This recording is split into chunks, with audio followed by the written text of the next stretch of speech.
Welcome back to We Love This Book. Today we are going to have a bit of a compilation of our We Love This Book reading group's reactions to the Bailey Shortlist. So we've been reading all 6 books. There's 4 of us in our book club here at work, and as we've been finishing them, we've been recording our thoughts about them. So a bit about what we thought of the whole shortlist, our favourites, and what we think is going to win. So the thing I loved about the shortlist was that I hadn't actually read many of these authors before, including Sarah Waters, who everyone seems to have read, and Anne Tyler as well.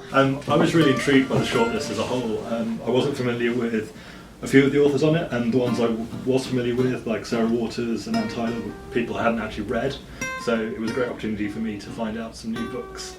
I was a bit dubious about the shortlist because I saw the long list and saw tons of books that I thought I would love to read, and then the shortlist I thought, I'm not so sure. There seems some books that I'd not really heard about or kind of wouldn't have picked up myself. When the long list was announced, I had actually read 9 of the 20 books, and I thought I was going to be like completely on top of it, and they would announce the shortlist, and I've read most of them, and I could feel really smug, and I wouldn't have many to read.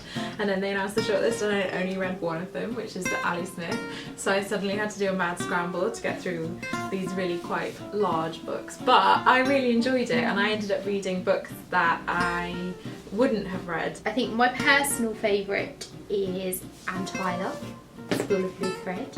I love because it's a story about family, but it's very ethereal, if that's the right way to put it. I liked the kind of floaty nature of it and the amount of imagination there was in there. It's about a normal American family, very bread and butter kind of stuff, but the way that Anne Tyler writes I just think is absolutely beautiful, and so layered as well. I will definitely be mining Anne Tyler's backlist. So my favourite has stayed being the Ali Smith. I was very open to discovering something new that I didn't know about, but having read them all, it is still my favourite. It's just such a kind of special, playful, clever book. It's exactly the sort of book that I love to read. I'm kind of tempted between 2 because the Anne Tyler I really enjoyed. I love family sagas, and this one was just a great one, and the writing is just beautiful, and it makes me want to read everything she's written. And Sarah Waters, I wasn't kind of surprised that it was a good book because I just love everything she writes, but I really did enjoy the period that she wrote in, and kind of time after the war, but not before the crazy roaring 20s, and there's that sense of people moving on from the war, dealing with their grief, but dealing with it in more of a closed way, and that everyone else is moving on. I'd probably still pick the Waters. For me, the revelation of the bunch was the Kamila Shamsie. I wasn't particularly impressed by the cover. It's not the kind of thing I would usually pick up and read. But reading it, it's turned out to be my absolute favourite of the bunch. It's such an evocative book. It's written in such a way. I mean, I want to go to Peshawar, I want to go to Pakistan, I want to see all the places she writes about. The thing that made me know it was a good book, there's 2 central characters. Usually when you have that, you have one character you enjoy reading about. When you get to the other one, it's a bit boring, you want to go back to the other one. With this, both of them, I'm intrigued, I'm staying with it. I completely don't know. I actually normally pride myself on being relatively good at predicting book awards, but I don't know. Much as I've really enjoyed these, they're not really books that I feel like I necessarily read a lot of, and I don't feel very kind of qualified almost to get a sense of what I feel like the judges have been looking for. I would love to see the Ali Smith win, just because I loved it, and also even though it's been shortlisted for lots of prizes and it's won the Goldsmith, I'd like it to win one of the big ones. But then I also think that perhaps The Bees is in with a chance. I thought I might hate it completely. I don't really like books with animals in them, and I just didn't really know how it's going to work, and I ended up just being completely entranced by it. Just with kind of the weight of critical expectation, I think Ali Smith's How to Be Both is going to have a very, very strong chance at it. It's a clever book, it's smart, it does something different to everything else on the shortlist. I think the book that will win is The Bees. It's lovely. It's kind of brutal, like Springwatch, but like a nightmare version of it. And I don't think many authors would be able to write this book and keep the story going for so long and make you believe in these little characters that each of the bees have and the society that she builds up. It's just something really different from the list. But I am going to go slightly left field and say I think Outline might be in with a decent chance. It's a book about a writer writing about writing, I thought it was going to be really self-indulgent, and it's not. I think it's actually more a book about stories and a book about perception, a book about how everybody has stories to tell, but they tell them in different ways to different people. And I did like the narrative device of never really finding out too much about the central character. So I think maybe this one, but I'm probably completely wrong.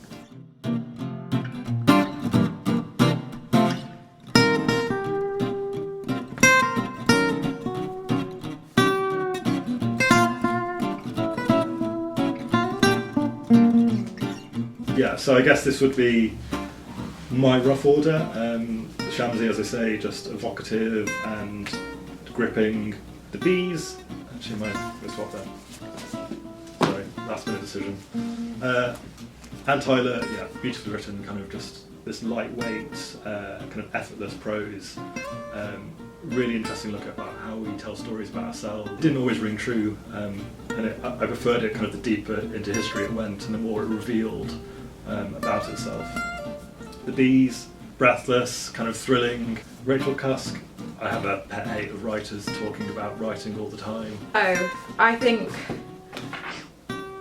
whilst I really enjoyed the Kamila Shamsie, I didn't like it as much as the others. And then I think I'd probably have the Anne Tyler, which I thought was just beautifully written. Then I'd have the Sarah Waters. These two are really neck and neck, completely cop out, and have these like, oh, I can't. Okay, I'm gonna put them like this. But yes, my favourite is still the Ali Smith. Okay, so this is my order. So obviously the Anne Tyler comes at the top. Sarah Waters, this is the first Sarah Waters that I've ever read, and I just think she's a brilliant storyteller with some really good characters.